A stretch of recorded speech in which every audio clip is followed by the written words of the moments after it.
Welcome to Vlog 29, where I'll be discussing an article hot off the press that was just published last weekend.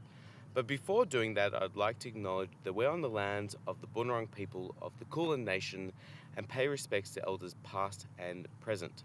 My name is Dr. Jonathan Yodi Kingsley, and I'm a Senior Lecturer of Health and Motion at Swinburne University of Technology.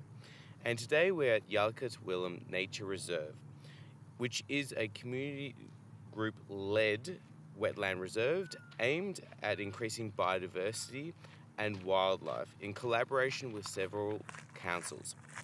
And the goal is to protect the environment for aesthetic pleasure, flood mitigation, community involvement, on country that respects traditional owners of the land. In that way, it's like a mega community-led garden in inner city Melbourne. Today, the article I'll be discussing was published in Health and Social Care in Community and is titled Identifying the Key Benefits and Characteristics of Community Gardening for Vulnerable Populations, a Systematic Review. The article was led by academics at Western Sydney University, and I had the pleasure of being involved in that. And I'll, as always, pop the details of that article in the comment box of YouTube. So if you want to find out more information, you can by clicking on that link. It is open access, so by following that link, you'll be able to read the whole article if you want to. So to summarize the article's key points, community gardens have emerged as a community-based solution to address health, social, and economic inequalities for at-risk populations.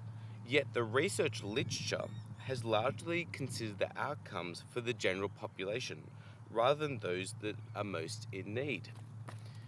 The present study seeks to identify the benefits of community gardening for vulnerable populations reported in the literature and determine if there are specific program characteristics associated with such benefits.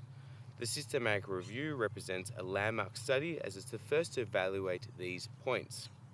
The narrative synthesis of the 33 included studies reported positive outcomes of community gardening for participants, with the most frequent cited benefits in the area of social connections, health, education, and nutrition. While the findings are encouraging, the review aim of identifying program characteristics associated with positive impacts was not achieved. More can be done to inform the implementation of community gardening for the benefits of vulnerable populations.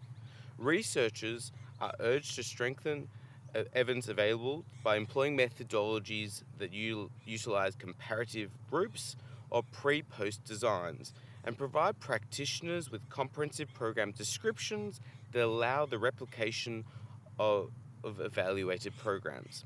Goodbye, and thank you for digging into your health and well-being.